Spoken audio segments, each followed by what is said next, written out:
spent so long, perfecting the art of being okay, that we've forgotten what it feels like to actually be at peace. Welcome back to our shared space. We're honestly so glad you're here with us today because, well, what we're about to explore is something many of us carry in silence, hidden behind a resume of achievements and a perfectly curated life. On the outside, we look like the ones who have it all figured out, right? We're the reliable friends, the high-achieving employees, and the ones who never seem to break under pressure. Our inbox is at zero, our bills are paid, and we're always there to help someone else through their crisis. We've mastered the performance of okay so well that we've even started to deceive ourselves. But when the world gets quiet, usually late at night when there are no more tasks to distract us, we feel it, that heavy, hollow ache in our chest, that persistent sense that despite how much we do, it's never quite enough to make us feel whole. We're high functioning, yes, but we're functioning on fumes. You see, we often mistake our productivity for healing. We think that as long as we're moving forward, we must be fine. But there's a difference between growing and just staying busy enough to outrun our shadows. We've turned our lives into a series of checkboxes, hoping that if we check enough of them, the inner turmoil will finally go away. But here's the thought we want to sit with today. What if our greatest strengths, our resilience, our hyper-independence, and our relentless drive are actually our most clever survival mechanisms? What if the things we're most proud of are actually the walls we've built to keep ourselves from feeling the very pain that needs our attention? Let's peel back the layers together and look at what's really happening beneath the surface of our success. Think about the last time someone looked at your life and said, "I don't know how you do it all." In that moment, we probably felt a flicker of pride.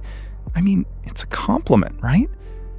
But if we're being honest with ourselves, that strength, it often feels more like a cage. We call this the golden mask. It's the version of us that's always composed, always on, and always the one people can lean on. But masks are heavy, and wearing one for years starts to change the way we move through the world. You see, we've made a subconscious deal with ourselves. We've traded our inner peace for the external validation of being seen as reliable, successful, or unbreakable. The problem is, that high-functioning label, it acts like a buffer. Because we're still hitting our targets at work and showing up for our friends, we convince ourselves that we aren't actually struggling. We tell ourselves we're just busy, or maybe under a bit of stress. But beneath that mask, there's a quiet, vibrating agitation that never really goes away. It's a specific kind of burnout, It isn't the kind where we can't get out of bed. It's the kind where we can't seem to stay still. It shows up in the small, physical details we've learned to ignore. It's that subtle, persistent tightness in our chests when a new email notification pops up. It's the way we find ourselves clenching our jaws while we're just watching TV. And most commonly, it's that 2 a.m. phenomenon, where the world is finally quiet, but our minds are racing at 100 miles an hour, rehearsing conversations, worrying about things we haven't even done yet. Our bodies are trying to tell us something that our minds, they aren't ready to hear. We are exhausted. But for those of us who carry this high-functioning burden, the solution isn't as simple as just taking a break. In fact, the very idea of relaxing can feel incredibly uncomfortable, almost like we're doing something wrong. We've spent so long tied to our productivity that we've forgotten how to just exist without a purpose. This brings us to a frustrating paradox, one that many of us face every single weekend. We tell ourselves we need to rest. We finally get the time to do it, and yet we feel more anxious than when we're working. Why is it that the moment we stop moving, the hurt finally starts to catch up with us? Why does doing nothing feel like such a threat to our system? To understand that, we have to look at the one thing we're all trying to outrun. We often look at our to-do lists and our packed schedules as, well, badges of honor. We see our ability to get things done while we're struggling as the ultimate sign of resilience. But what if we've been looking at it all wrong? What if our productivity isn't actually a sign of health, but a sophisticated, socially acceptable version of a flight response? In psychology, we talk a lot about fight or flight. We usually picture someone running away from a physical threat in the woods, right? But for those of us who are high functioning, our flight looks a lot more professional. We aren't running away from a predator. We're running away from our own internal discomfort. We use our achievements, our chores, and our constant busyness as a shield. We've convinced ourselves that if we just keep moving, if we just keep overperforming, then the sadness, the trauma, or the burnout won't be able to catch us. This is why we feel that strange, buzzing anxiety the moment we finally sit down on a Sunday afternoon. It's because our nervous system has been stuck in a state of high alert for so long that stillness actually feels like a threat. I mean, we've stayed one step ahead of our feelings by being the most reliable person in the room. But in reality, we're just running in place. We aren't moving toward a goal.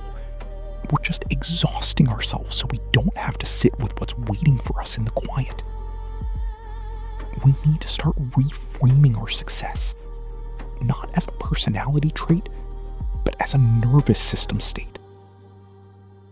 When we're in this loop, we aren't driven. We're driven by. We are driven by the fear of what happens when the momentum stops. So instead of asking ourselves, how can I do more? Or how can I be more efficient? We have to find the courage to ask a much harder question. What am I trying not to feel right now? When we shift that perspective, we realize that our high performance isn't a strength we need to polish. It's a defense mechanism we need to soothe. But as we begin to slow down and address that internal flight, we're forced to look at the one thing our productivity was designed to hide. We have to look at the invisible weight we've been carrying, a weight that shows up in our bodies in ways we never expected. So, how do we actually begin to put down a shield that we've spent years, maybe even decades, perfecting? You see, we have to realize that this armor doesn't just protect us, it also keeps us isolated. To start softening, we use a gentle 3-step protocol, just a simple way to help us reconnect with the person underneath the performance. Our first step is something we call the 5-minute stillness. It sounds simple, right? But for those of us who use busyness as a sedative, well, it can feel incredibly daunting. We're simply asking ourselves to sit for just 5 minutes. No phone, no podcasts, no checking the to-do list. We aren't trying to clear our minds or reach some state of perfect peace. Not at all. We are simply noticing where the tension lives in our bodies. We might find that our jaw has been clenched for hours, or that our breath is shallow and tight in our chest. By sitting still, we're finally giving our bodies permission to speak, rather than constantly shouting over them with our productivity. Next, we really need to audit our why. I mean, before we jump into our next task or agree to another commitment, we pause. We ask ourselves a very honest question. Is this task born out of joy, or is it born out of the fear of being seen as not enough? When we start to realize how much of our lives we've built on the foundation of proving our worth, we can begin to choose tasks that actually nourish us, rather than tasks that just keep the anxiety at bay.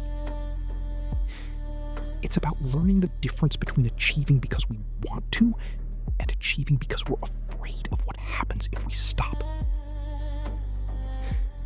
The third step is perhaps the most courageous, practicing micro-honesty. We find one safe person in our lives, someone who doesn't need us to be perfect to love us, and we tell them, "I'm having a hard time today." The challenge here is to say it, even if we've already finished our entire to-do list. We're practicing being seen in our struggle, not just in our success. We're proving to ourselves that we can be hurting and high-functioning at the same time, and that we don't have to wait until we've completely broken down to deserve support. As we move through these steps, we're slowly dismantling the shield, piece by piece. But as we become more honest with ourselves and the people around us, we're often met with a realization we didn't see coming. We start to notice that while we've been busy taking care of everyone else, there's a specific kind of hidden exhaustion that we've been ignoring. The kind that a weekend of sleep just can't fix. Because the truth is, the most draining part of being high-functioning isn't the work we do. It's the one thing we've been doing in total secret. That secret, the one we all carry, is the constant, exhausting performance of being fine. We've spent so much time acting like our value is tied to how much we can carry without breaking. But we need to remember that we aren't bridges built of steel. Actually, we're human beings. Coming home to ourselves means realizing a fundamental truth we've been conditioned to ignore, and that is, we don't have to earn our right to exist, and we certainly don't have to earn our rest. For a long time, right? We've treated relaxation like a trophy at the end of a race we never stop running. But rest isn't a reward for finishing our work. It's a prerequisite for our well-being.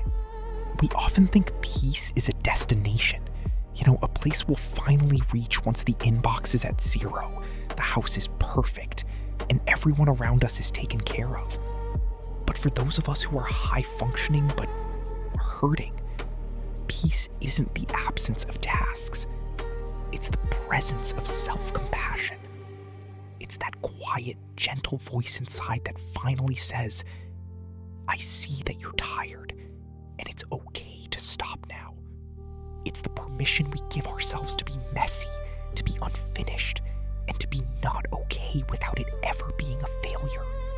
We want to start a new practice together as a community. We call it micro-honesty. It's that one small moment in the day where we drop the mask and just admit how we actually feel, even if it's only to ourselves.